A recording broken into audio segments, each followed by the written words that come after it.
I've made a lot of soup in my lifetime, but there is something really special about this one. You are going to love it. Welcome to the Salted Pepper, where we cook for real life using real food and we keep it real simple. Today's recipe is for a sausage and tortellini and spinach soup, and it is delicious, okay? I was blown away, and I'm gonna tell you a few little changes that I made to the recipe that made it even better. All right, let's get right into it. This is a pressure cooker recipe. You can use any size pressure cooker you want. This is the 6.5 quart Ninja Foodie. We're only using pressure, so an Instant Pot or any other brand will be fine. Make sure it's at least a 6 quart pot for this recipe, for this amount of ingredients.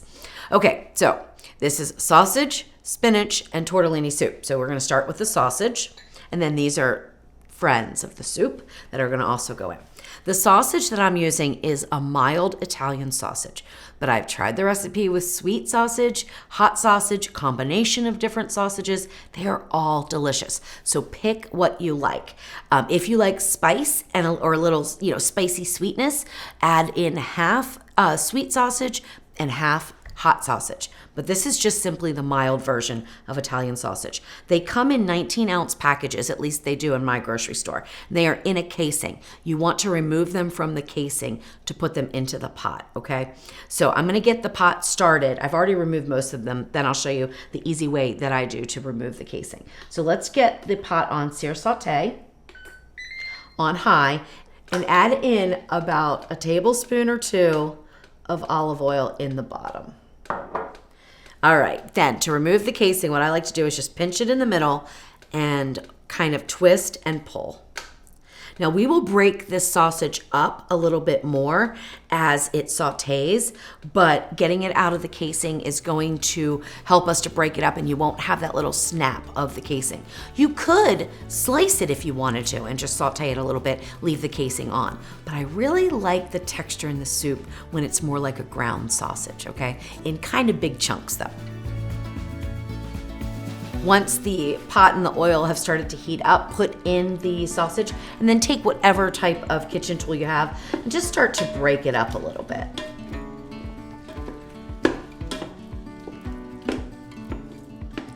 We are gonna go under a very short pressure cook time.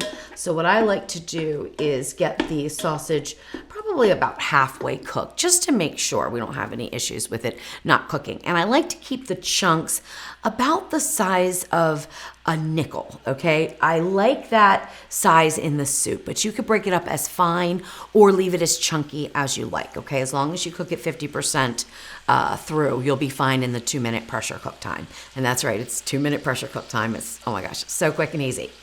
All right, so then we're gonna add in some of the basic soup ingredients, right? We've got 2 ribs, which technically they are ribs.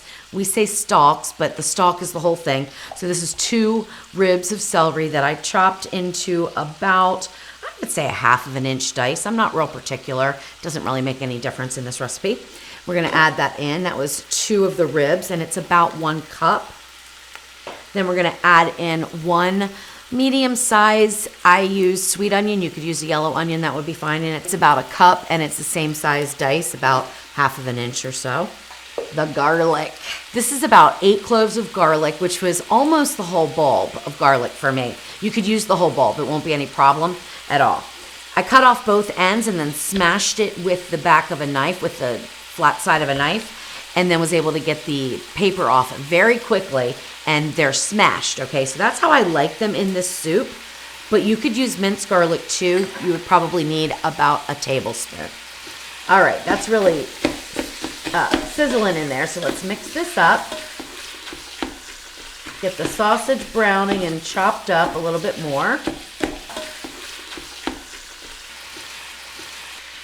All right, for the carrots, I used 2 medium-sized carrots in this recipe.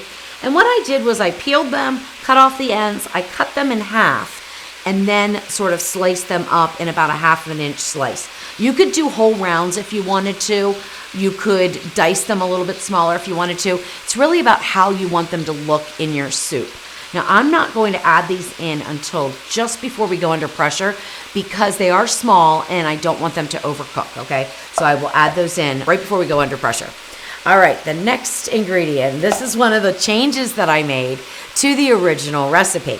Originally, I was making a sausage and spinach soup, and I was using pasta shells as the pasta in the soup, and it was delicious. I mean, it was so, so good.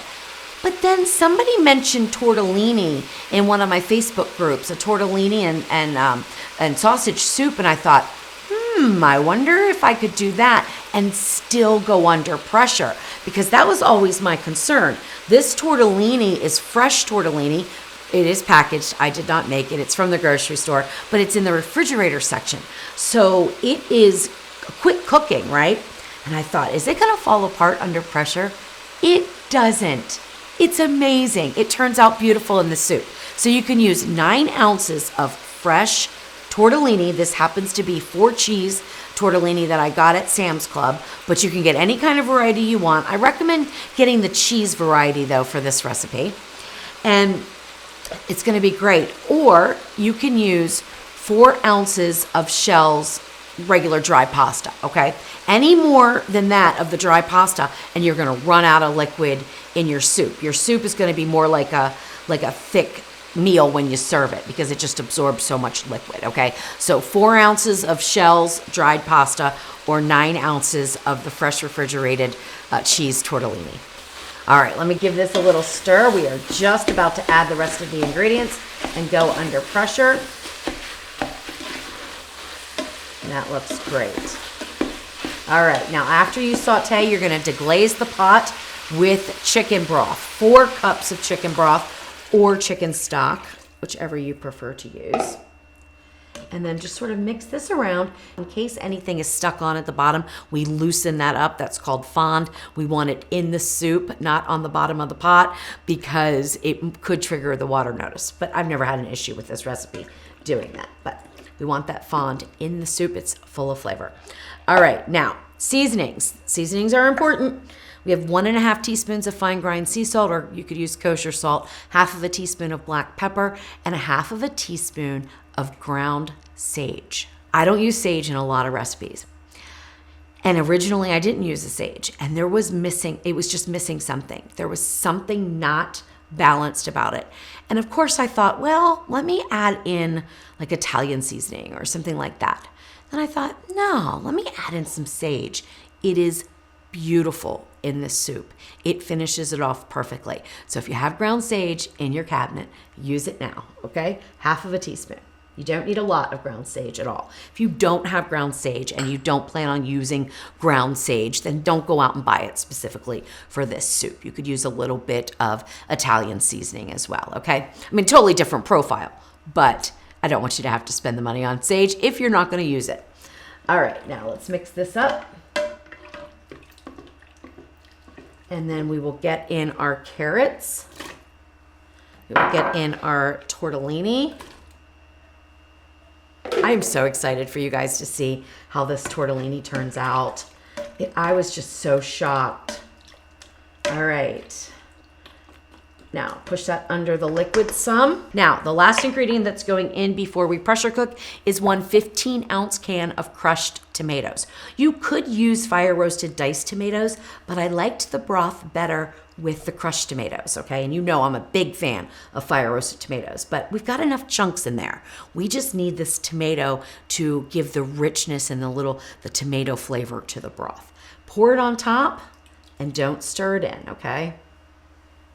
Now, put your pressure lid on. Make sure it is sealed in the back. We're going to switch over to pressure cook. Depending on what kind of pressure cooker you have, sometimes you have to shut it all the way down and then start it again. But for this one, I can actually just switch over to the pressure. It goes to high pressure, and we want 2 minutes. And hit start. And then it's going to come to pressure fairly quickly. I would say probably within about 8 minutes or so. And then we're going to do a 2-minute pressure cook and an immediate release. And that immediate release is super important. We don't want to overcook this tortellini.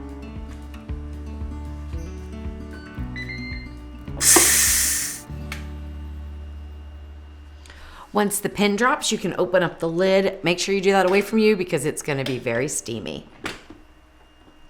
Look at that. Oh my gosh. So amazing. Now, you might have thought, oh, you forgot the spinach. I didn't. We don't add the spinach in until now because spinach cooks so quickly. It's going to wilt with the heat of the soup. I have 4 ounces of spinach. This is not even baby spinach. It's regular, I guess, adult spinach. You could use baby spinach or whatever kind of spinach you want, or skip it. It's fine. This is 4 ounces, or about 4 cups that are packed in there, okay? And it's going to amount to almost nothing once we get it stirred in. Now, just kind of gently. We don't want to be aggressive. We don't want to break that tortellini up or anything like that. So just gently press it down into the soup. You can pick it up and kind of put the broth over top.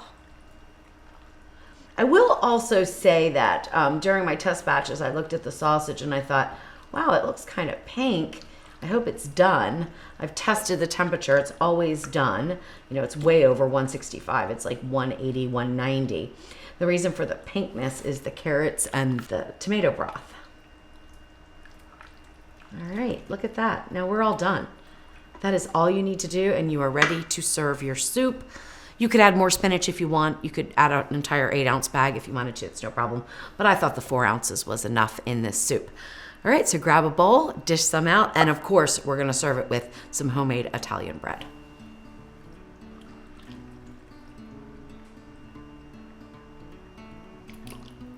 Wow, it looks so good.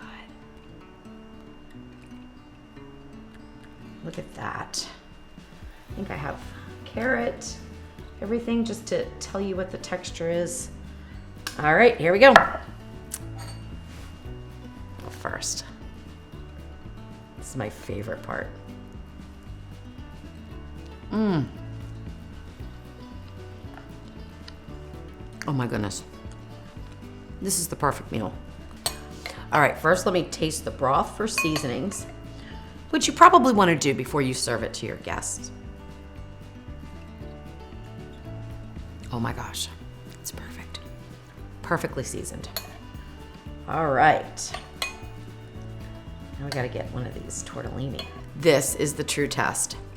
These should be cooked to al dente. They're not falling apart. They kept their shape beautifully. They puffed up as I expected them to. But is the pasta overdone?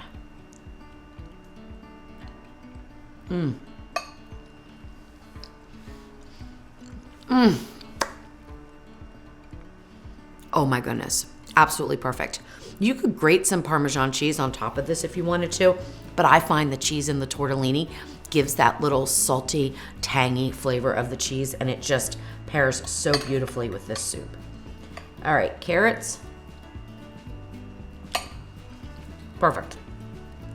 Perfect texture. Everything about this soup is absolutely perfect.